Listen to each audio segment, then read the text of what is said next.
Hi everybody, we are talking today about acceleration. We're starting on slide 13 of the Physics of Motion PowerPoint, which you can access through your OneNote under the heading Motion. So we're going to start with the definition here that says acceleration is the change in speed over a period of time. Now you know what acceleration is. It means when an object gets faster. But what we're talking about is the fact that as time passes, its speed is increasing. So could you please copy down that underlined statement? On this slide, there are a number of different videos that you may choose to watch. I would highly encourage you to watch the first one as a very good overview about what acceleration is. Down the bottom, the sudden acceleration can cause crashes.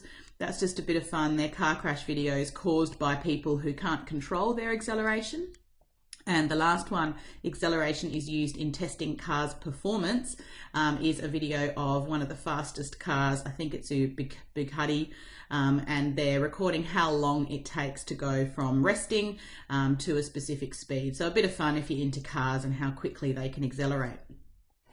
Slide 14, in blue, you will see the formula for acceleration, and it says acceleration is the change in velocity divided by the time taken. Now remember, velocity is speed with direction. So if it makes it easier for you to remember the word speed in the formula, that is completely fine. And you can use the word speed in your tests, in your brain, whatever helps you remember that velocity and speed, they're the same thing. What you'll see here on the right hand side is a formula that you will see again if you pursue physics in the future, dv over dt, which basically just means the difference in velocity divided by the difference in time. But I won't be using that one too much. I just wanted to make you aware of it in case you continue with physics in the future. So you need to write down the sentence at the bottom of the slide that says the change in velocity is the difference between the final speed and the initial speed, or how much the speed changes as time passes. So on slide 15, let's try a question. Mrs. Ackley's car only has a 1-litre engine. It takes a long time to reach 60 kilometres per hour. On one cold morning, it took 7 seconds to hit 60 from a starting speed of 0. What is the acceleration of the vehicle? So the formula I have there is the final speed minus the initial speed divided by the time taken. The final speed is 60. That's the speed we end up at, so I put that into my equation. The initial speed is the speed that I started at. I started from rest, which is 0. And the time taken is 7 seconds. So my sum becomes 60 takes 0, which is 60, divided by 7. 60 divided by 7 is 8.57. My acceleration is 8.57. But 8.57 what? This is where we have to have a look at the units. And acceleration units are always a measure of speed per a measure of time. So that means at the end of an acceleration question, you are going to have 3 units. So let's have a look at what my speed was measured in. In the question, it tells us, because it's a car, that my speed is in kilometres per hour. So they are the first 2 units that I write. Kilometres per hour. The time in the question is measured in seconds. So my third unit is seconds. Now what this means is that for every second, my speed increased by 8.57 kilometres per hour. So I've said down the bottom here, look at the units. Acceleration is measured in a unit of speed, so in this case, kilometres per hour, per unit of time, in this case, seconds.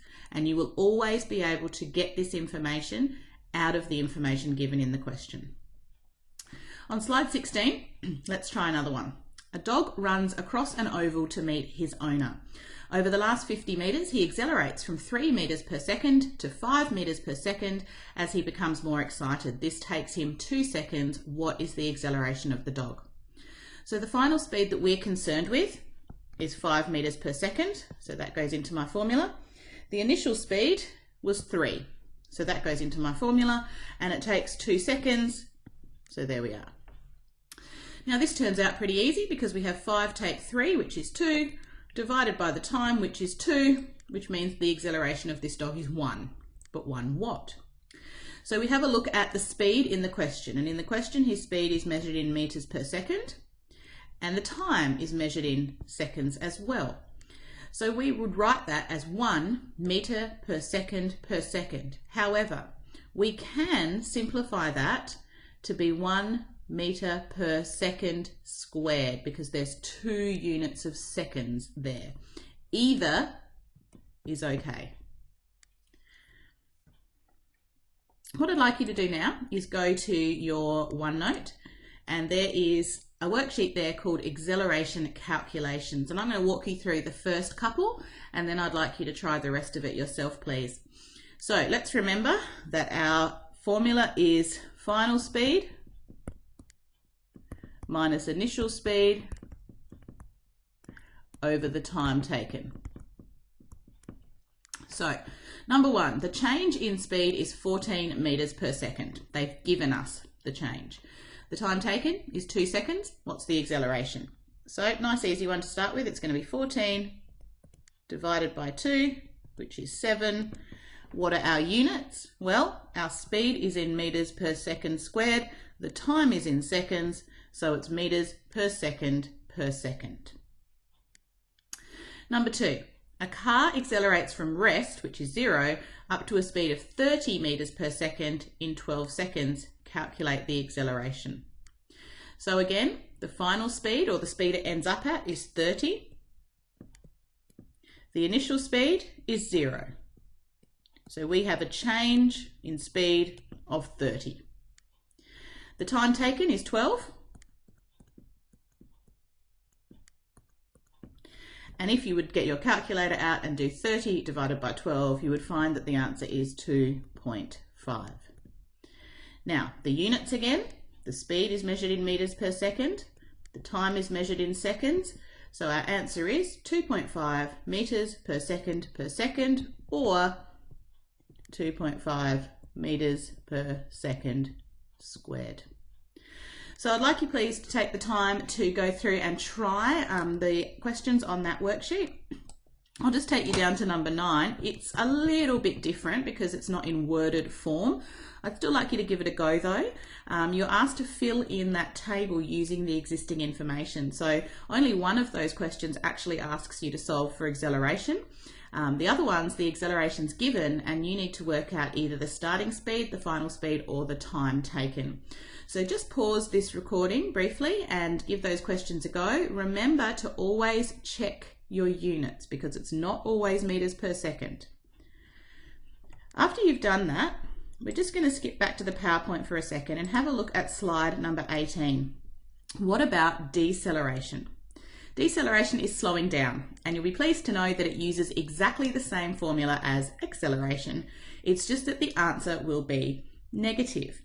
So my example there is Mum notices that the traffic lights ahead are orange. She slows down from 50 to a stop in 14 seconds. What is her deceleration? So we're still going to do final speed minus initial speed over the time taken, but what you'll see is the final speed will be lower than the initial speed. So the final speed here is a stop, so 0, but the initial speed that she started at was 50. Now if I do 0 minus 50, I'm actually going to get minus 50, negative 50, but that's okay. Time taken, we do exactly the same thing. We divide by 14. Now, if I get negative 50 divided by 14, I'm going to end up with minus or negative 3.57. And the units are kilometers per hour, because that's how we measure speed, per seconds, because that's how we measured time in this question. So that means the car is slowing down by 3.57 kilometers every second. If you ever do a question like this and get a negative answer, it means the car is slowing down instead of speeding up. All right, I hope that is clear. If you have any questions, please email me and I'm happy to help.